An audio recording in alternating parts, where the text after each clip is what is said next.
Good evening, brothers and sisters. अ, सभी भाइयों और बहनों का स्वागत है आज के सभा में। So today we are doing 2 Peter chapter 1 verses 1 to 4.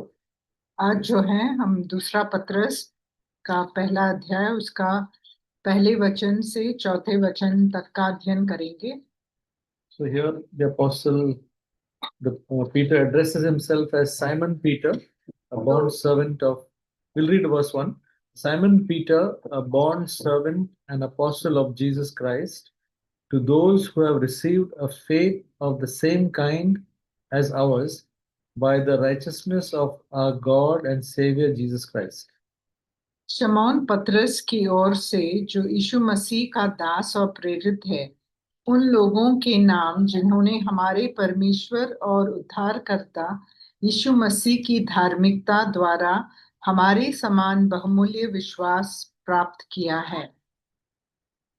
In the first letter of Peter, he addresses himself as Peter, an apostle of Jesus Christ.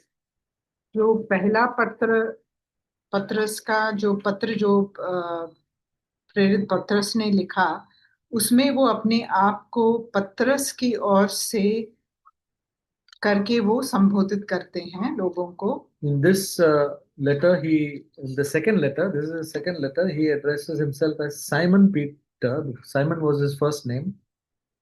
लेकिन जो दूसरा पत्र लिखा है उन्होंने, उसमें वो अपने आप को शमौन पत्रस कहते हैं।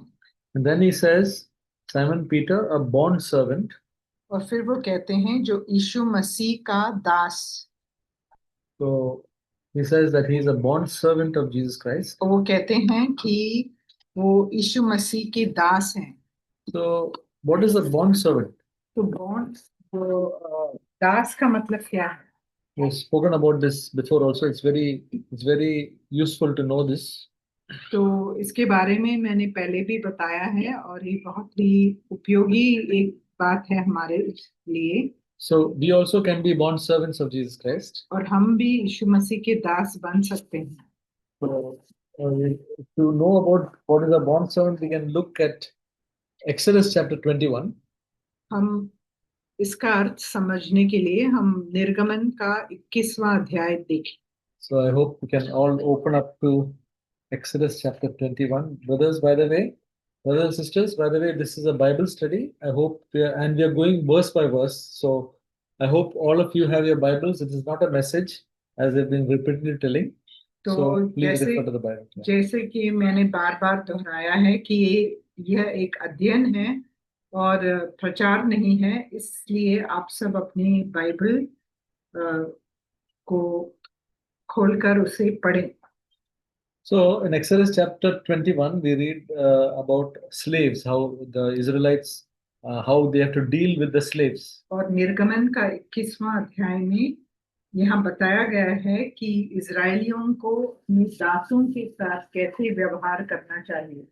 So in this passage it says that the slave has to work for 6 years, and then the seventh year they can be free. और यहाँ वो कहते हैं कि जो दास है उसे 6 वर्ष तक सेवा करना होगा और 7वें वर्ष वो स्वतंत्र होकर सेंत में जा सकता है। Yeah. So now when we read verse 5 and 6, और अगर हम 5वां और 6वां वचन पढ़ेंगे, Exodus chapter 21 verse 5 and 6 says, but if the slave plainly says, I love my master, my wife, and my children, I will not go out as a free man, then his master shall bring him to God, then he shall bring him to the door or the doorpost, and his master shall pierce his ear with an awl, and he shall serve him permanently. 5वां और 6वां वचन, परंतु यदि वह दास दृढ़ता से कहे, मैं अपने स्वामी और अपनी पत्नी और बालकों से प्रेम रखता हूँ, इसीलिए मैं स्वतंत्र होकर नहीं जाऊंगा, तो उसका स्वामी उसको परमेश्वर के पास ले चले, फिर उसको द्वार के किवाड़ या बाजू के पास ले जाकर उसके कान में सुतारी से छेद करे तब वह सदा उसकी सेवा करता रहे। So we know that in the Jewish law that after 6 years the slave is free. तो हम इससे जान सकते हैं कि उनके नियम के अनुसार जो है 6 साल के बाद जो है वो दास स्वतंत्र होकर जा सकता है। But now there is a slave who's saying that I love my master and I don't want to go. I love my master, I love my wife, I love my children, and I want to stay. I don't want to be free. तो यदि कोई जो दास कहता है कि मैं अपने स्वामी और अपनी पत्नी और बालकों से प्रेम रखता हूँ और मैं स्वतंत्र नहीं होना चाहता हूँ, That is because he feels that the master is so good that he doesn't want to go free. He wants to serve the master. वो इसीलिए करता है, ऐसा करता है क्योंकि वो विश्वास करता है कि उसका स्वामी उससे बहुत अधिक प्रेम रखता है। And so, as a sign that he is going to serve him, he is going to be his bond slave, the master takes him and brings him before God, and then goes to the doorpost and pierces his ear. There is a hole which he makes in his ear, and that is a sign that this is a bond slave of man. और एक चिन्ह के रूप में वो जो है उस दास को, स्वामी है, अपने दास को द्वार के किवाड़ या बाजू के पास ले जाकर उसके कान में सुतारी से छेद करता है ताकि लोग ये समझ सकें कि वो सदा के लिए उसका दास बनकर रहेगा। So that is to be a bond slave or a bond servant. तो यही है एक दास बनने का मतलब। Now in the Bible, it speaks about so many people who called themselves bond slave. और हम जो वचन में बहुत सारे ऐसे लोगों के बारे में हमने पढ़ा है जो अपने आप को दास समझते हैं। Moses, some few names I'm telling out. Moses, Paul, Mary, the mother of Jesus, Peter, John, James, and so on. मूसा और प्रेरित पौलुस और मरियम जो यीशु मसीह की माँ है, और Peter, पतरस, John, James. यूहन्ना और याकूब। Yeah, so we find that all these people, they loved Jesus and they loved God, and they said, Lord, we love you so much because you have been so good to me. We want to serve you permanently. तो हम देखते हैं कि ऐसे कई लोग थे, क्योंकि परमेश्वर ने उनसे इतना प्रेम रखा और यीशु मसीह ने उनसे इतना प्रेम रखा, वो चाहते हैं कि वो हमेशा के लिए उनके दास बनकर रहें। So we have the same privilege, we have the same opportunity to say, Lord, I want to be a bond slave of yours. और हमें भी ऐसा मौका मिला है कि हम परमेश्वर से कह सकें कि मैं भी आपके लिए एक दास बनकर जीना चाहता हूँ, Because this is something which is voluntary. क्योंकि ये हम अपनी स्वे इच्छा से Okay? करना चाहते हैं। And so we can do it to Jesus and say, Lord Jesus, I want to be your bond slave और हम rest of my life. और हम यीशु से ऐसा कह सकते हैं कि मैं आपकी दास बनकर रहना चाहती हूँ।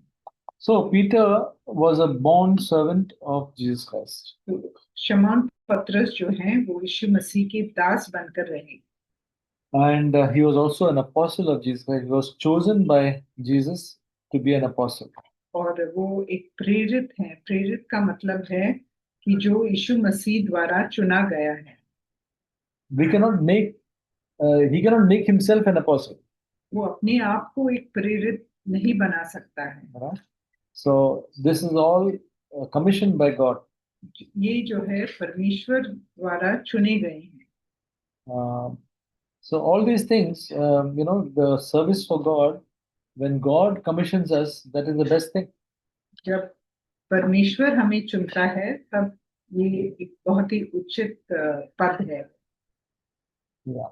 And so now, then he says, to those who have received a faith of the same kind as us. और उन लोगों के नाम जिन्होंने हमारे परमेश्वर और उद्धारकर्ता यीशु मसीह की धार्मिकता द्वारा हमारे समान बहुमूल्य विश्वास प्राप्त किया है। This is a wonderful word which says that the Apostle Peter is saying he's writing to the people. Uh, anyway, any idea to whom he's writing this letter? आप में से कोई जानता है कि ये जो पत्र है, पत्रस ने किसको लिखा है, किनको लिखा है? He's writing the second letter. If we read in John chapter in Second Peter chapter 3, uh, 2 Peter chapter 3 verse 1. और अगर हम दूसरा पत्रस का तीसरा अध्याय और उसका पहला वचन पढ़ेंगे, This is now, beloved, the second letter I am writing to you, in which I am stirring up your sincere mind by way of reminder. हे प्रियो, अब मैं तुम्हें यह दूसरी पत्र लिखता हूँ और दोनों में सुधि दिलाकर तुम्हारे शुद्ध मन को उभारता हूँ। So, to whom he is writing this second letter? Anybody can say? You can refer your Bible and tell me. क्या कोई बता सकता है कि ये जो पत्र है, पत्रस ने किसको लिखा?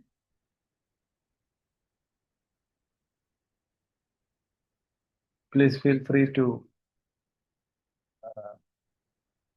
unmute and say that. It's just to have an interaction. That's all. Nothing else. It's written in 1 Peter 1, brother. To Yes. those who reside as aliens scattered throughout Pontus, Galatia, Absolutely. Cappadocia, Asia, Bithynia, who are chosen. So all those people, Gentiles, were being chosen by God in these cities. Correct. You're right, David. So, and these places are all in the present day Turkey. और ये जो नाम दिए गए हैं जगहों का, ये सब आज का जो तुर्की देश है उसमें स्थित है। So here he is writing to those who have received a faith of the same kind as us. तो यहाँ वो लिखते हैं कि जिनको हमारे समान बहुमूल्य विश्वास प्राप्त किया है। So the Apostle Peter is writing to those people to whom he has written in the letter number 1, and also to all of us. तो ये जो पत्र है, वो पत्रस ने जो पहला पत्र लिखा है उन लोगों के लिए, और हमारे लिए भी उन्होंने ये पत्र लिखा है। And he's saying that we have received the same faith that the apostles had. और वो कहते हैं कि हमारे समान बहुमूल्य विश्वास जिसने भी प्राप्त किया है। We are not having a different faith from the early apostles. The same faith. तो जो विश्वास उन्होंने प्राप्त किया, वही विश्वास हमने भी प्राप्त किया है। And same kind means same value as the same value that faith has, we have received. और जो मूल्य उस विश्वास का है, वही मूल्य आज हमारे विश्वास पर भी लगाया जा सकता है। That faith which the apostles had a great value. They did so many things. They lived for the Lord. That same way we can also live. तो जिस प्रकार उन्होंने अपना जीवन जिया, वैसे ही हम भी आज जो है उसी प्रकार का जीवन हम व्यतीत कर सकते हैं। That is because of the righteousness of God. God has given it to us.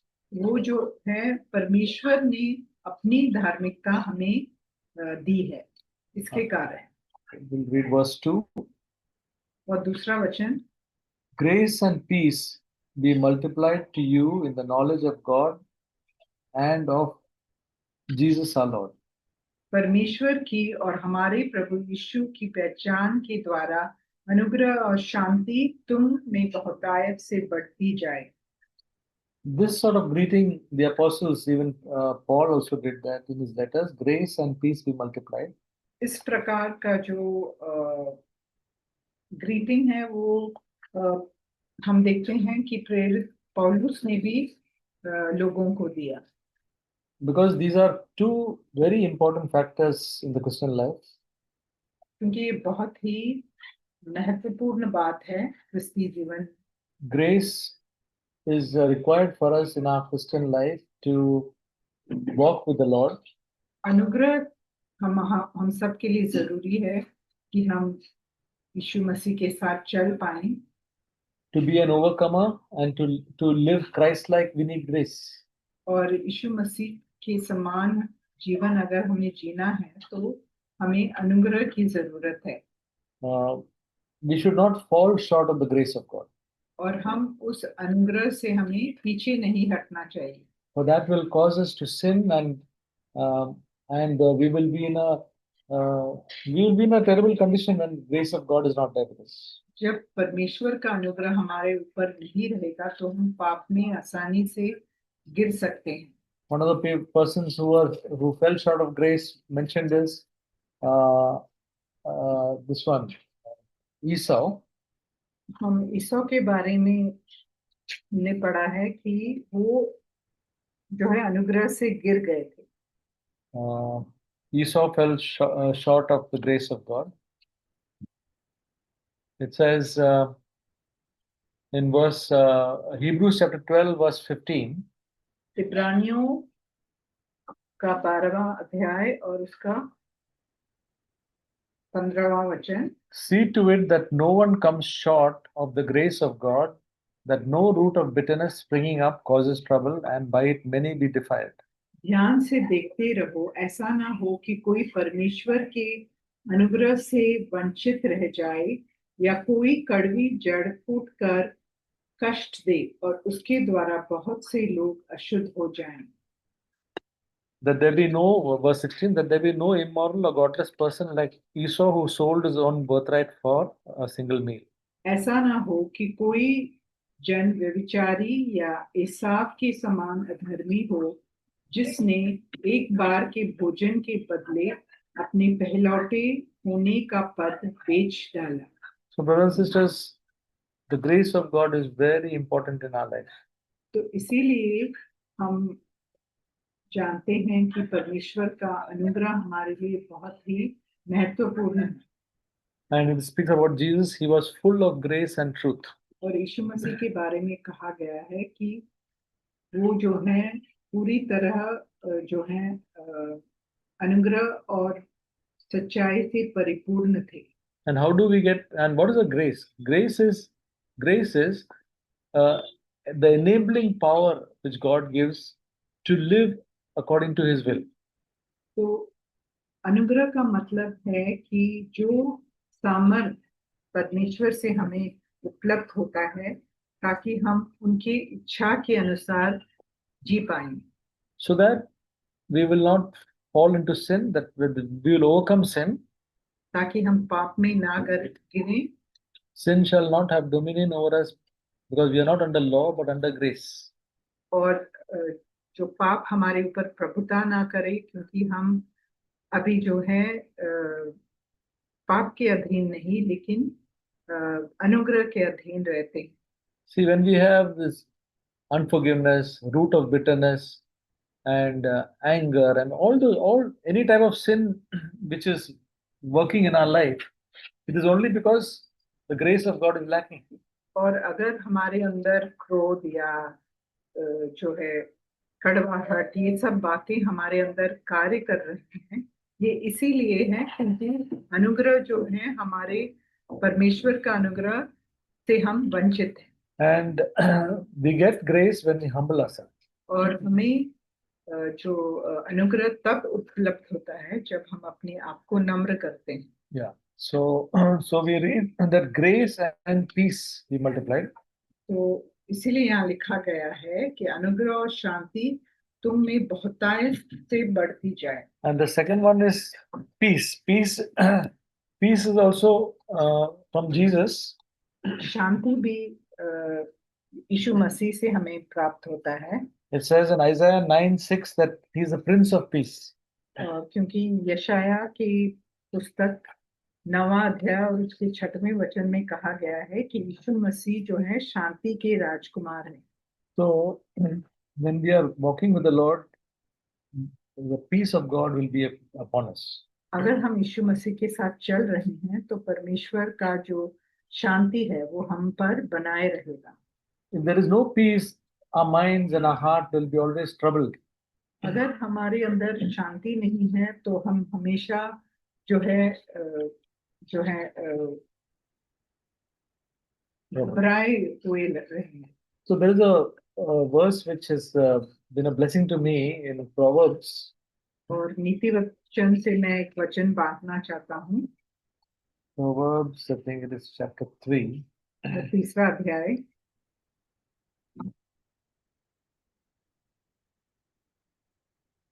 Verse it says, her ways are ways of pleasantness, and all her paths are peace.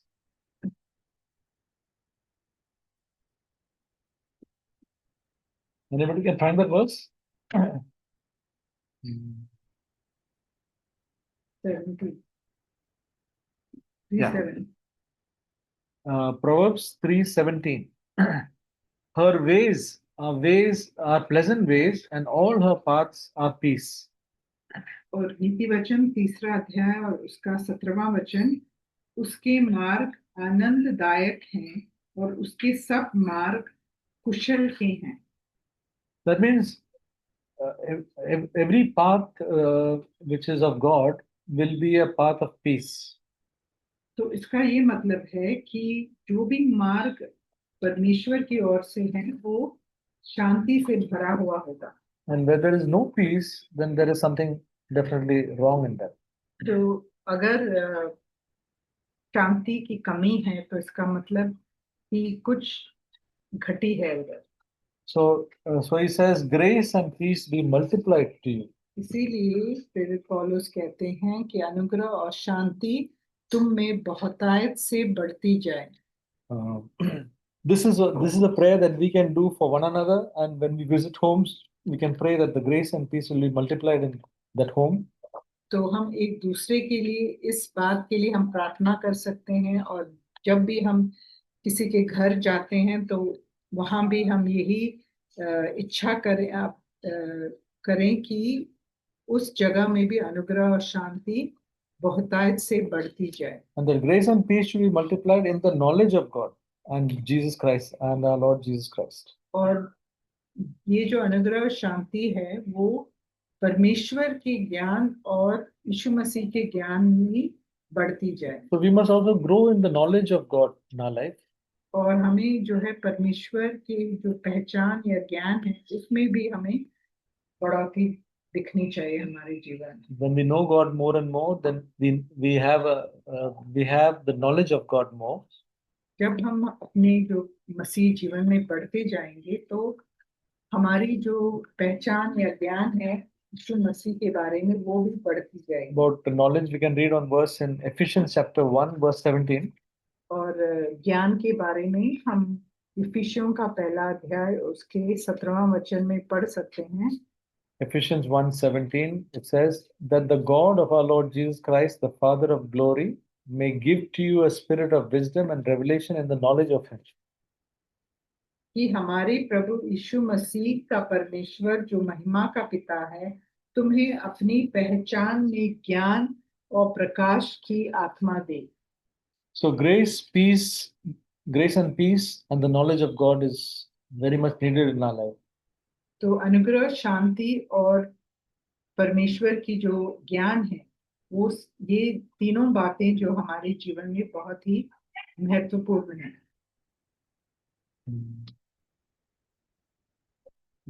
Verse 3 we'll read.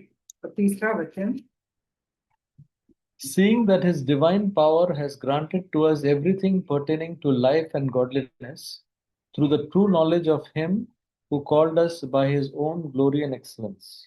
क्योंकि उसकी ईश्वरीय सामर्थ्य ने सब कुछ जो जीवन और भक्ति से संबंध रखता है हमें उसी की पहचान के द्वारा दिया है जिसने हमें अपनी ही महिमा और सद्गुण के अनुसार बुलाया है. So this verse says that God has granted to us everything required to live a godly life. तो इस जो वचन का अर्थ ये है कि परमेश्वर ने हमें जो कुछ भी जीवन और भक्ति से संबंधित बातें हैं वो सब हमें परमेश्वर ने दिया है. In this new covenant life that God has called us, He puts His laws into our minds and writes upon our hearts. जो नई वाचा का जीवन है उसमें परमेश्वर ही खुद हमारे हृदयों में अपना जो वाचा है अपना नियम हमारे हृदयों में लिखता है. He has forgiven our sins. उन्होंने हमारे जो पाप हैं उन्हें क्षमा किए हैं He has justified us और हमें धर्मी ठहराया है, so that we can come to Him boldly and speak to Him as a father, a son, and a father. कि हम दृढ़ता से उनके पास एक पिता के समान आ सकें।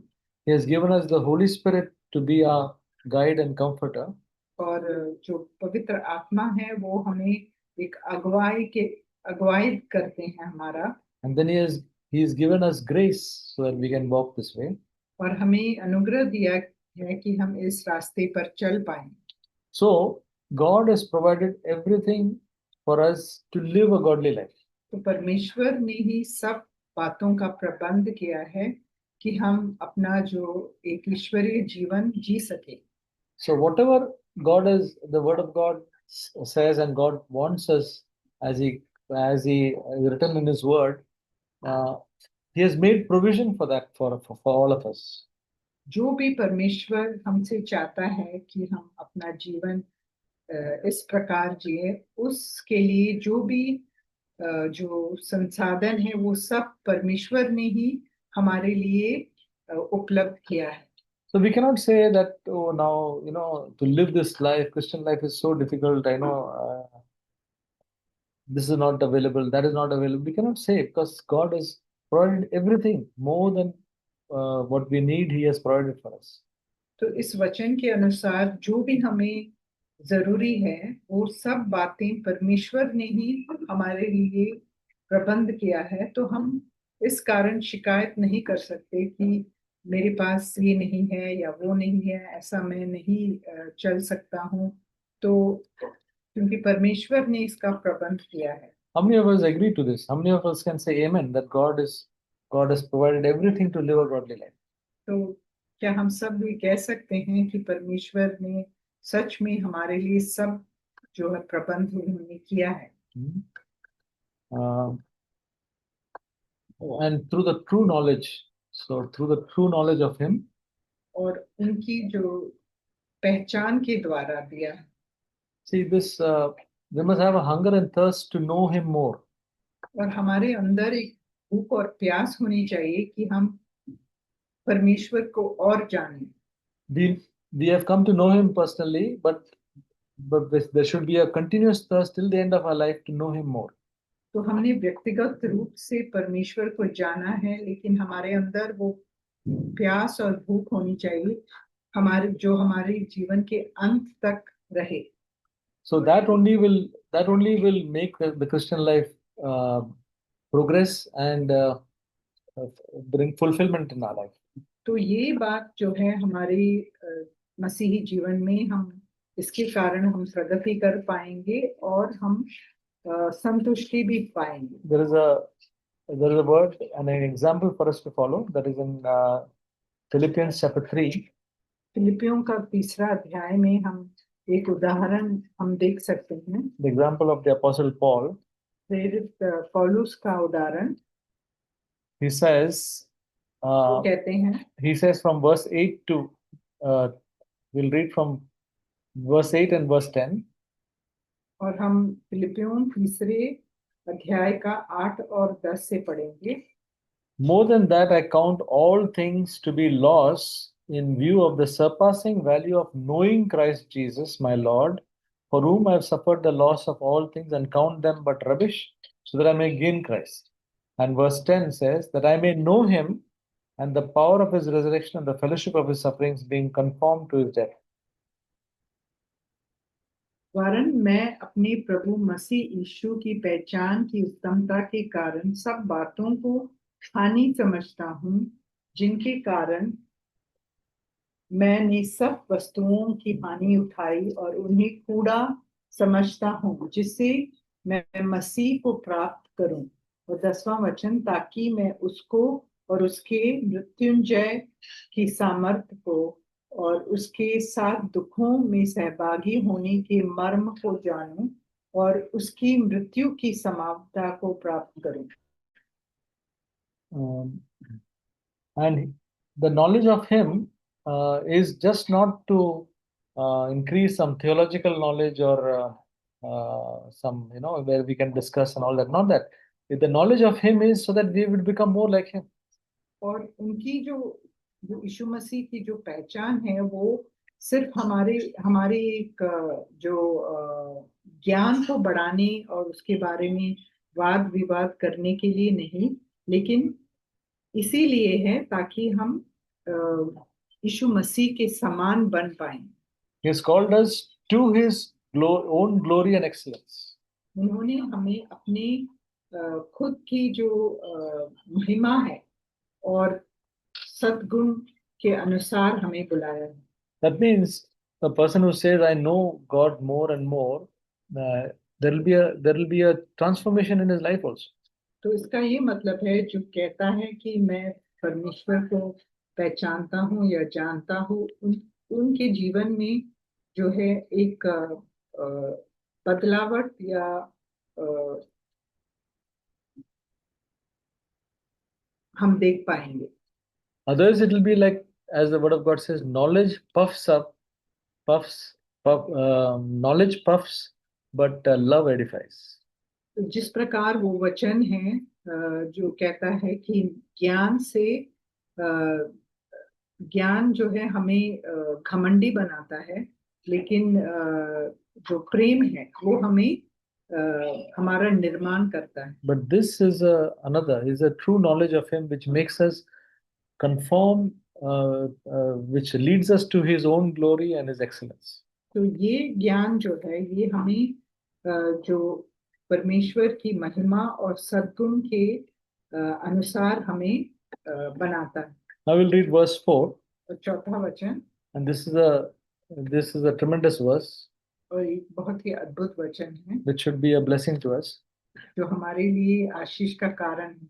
For by these He has granted to us His precious and magnificent promises, so that by them you might become partakers of the divine nature, having escaped the corruption that is in the world by lust. जिनके द्वारा उसने हमें बहुमूल्य और बहुत ही बड़ी प्रतिज्ञाएं दी है, ताकि इनके द्वारा तुम उस सड़ाहट से छूटकर जो संसार में बुरी अभिलाषाओं से होती है, ईश्वरीय स्वभाव के संभागी हो जाएं। So, through the true knowledge of Him, God has granted to us His precious and magnificent promises. जो परमेश्वर का ज्ञान है और उसके द्वारा जो उनकी पहचान है, उसके द्वारा हमें ये जो बहुमूल्य और बहुत ही बड़ी प्रतिज्ञाएं दी गई हैं। So there are the Word of God has got so many promises. वचन में हम बहुत सारी जो प्रतिज्ञाएं या वादा हम देख सकते हैं। In the Old Testament there are promises, in the New Testament there are promises. और पुराने नियम में और नए नियम दोनों में हम परमेश्वर की जो प्रतिज्ञा है उसे हम देख सकते हैं। The promises which were given for Israel has also become promises for us now. जो वादा जो परमेश्वर ने इजरायली लोगों के साथ किया वो आज जो है हमारे बन गए हैं। Because in Christ Jesus those promises becomes ours. क्योंकि यीशु मसीह में वो जो वादे थे वो हमारे बन गए। And then there are many New Testament promises. नए वाचे में भी बहुत सारे ऐसे वादा हैं। And it is by these promises that they become changed into Christ likeness. और इन प्रतिज्ञाओं के द्वारा ही हम बदलते जाते हैं और यीशु मसीह के समान बन जाते हैं। It is by these promises that we overcome sin. और इन प्रतिज्ञाओं के द्वारा ही हम पाप पर विजय पाते हैं। It is not primarily by our efforts. और हमारे प्रयत्न के कारण नहीं, Because Christ-like life is a supernatural life. क्योंकि जो मसीह जीवन है वो इस एक सांसारिक जीवन नहीं है। And for that, the promises of God only enable us to partake of that nature. और परमेश्वर की जो प्रतिज्ञाएं हैं वही हमें इसके लिए हमें सामर्थ प्रबंध करता है। Just like Sarah received Isaac, जिस प्रकार सैरा को इसहाक प्राप्त हुआ, she received because of the promise. उन्होंने इसहाक को वादा या परमेश्वर के प्रतिज्ञा के द्वारा प्राप्त हुआ। Abraham and Sarah could not have a child at that age. और उस उम्र में उन्हें बच्चे नहीं हो सकते थे। But in the case of Hagar, she got it by natural means. लेकिन जो हेगार को जो पुत्र पैदा हुआ वो जो प्राकृतिक रूप से वो उसे मिला। And there is a great difference between Isaac and Ishmael. और इसहाक और इश्माइल में बहुत फर्क है। Isaac was a chosen vessel and he continued in the promises of God. इसहाक जो है वो चुना गया था और वो परमेश्वर के जो वादा और प्रतिज्ञाओं का पात्र था वो। So if we feel that something is difficult for us, some Christ-like quality, or maybe we are struggling in some sin, then the promises of God, we must depend, like Abraham and Sarah, we must depend on the promises of God, and it will become true in our life. और हमारे भी जीवन में अगर हमें कुछ जो परमेश्वर के जो गुण हैं उन्हें हम प्राप्त करने के लिए हम कठिनाई महसूस कर रहे हैं, तो हमें भी जिस प्रकार अब्राहम और सारा ने वो वादा उन्होंने पाए, वैसे ही हमें भी विश्वास से उन प्रतिज्ञाओं पर हम उतर सकते हैं। So if there's something we are struggling in, any of us, or we feel that I want to be more Christ-like, maybe in our speech, maybe maybe we are getting short-tempered, or maybe we're feeling jealous, or maybe we are so anything, whatever it is. I'm just telling some few things, but ask God, and His promises is that whatever we ask Him, he will hear our prayer and answer it. That is in 1 John 5:14 and 15. तो अगर हम किसी भी बात से जूझ रहे हैं, जैसे ईर्ष्या या क्रोध या कोई भी पाप से जूझ रहे हैं, तो हम विश्वास से हम उस बात को हम प्राप्त कर सकते हैं। We'll just read that verse in 1 John 5:14. I would पहला encourage. यूहन्ना 5 का 14 और 15 वचन हम पढ़ेंगे। I have been blessed so much, and it works for me. 1 John 5:14 and 15. पहला यूहन्ना 5 का 14 और 15 वचन। This is the confidence which we have before Him, that if we ask anything according to His will, He hears us.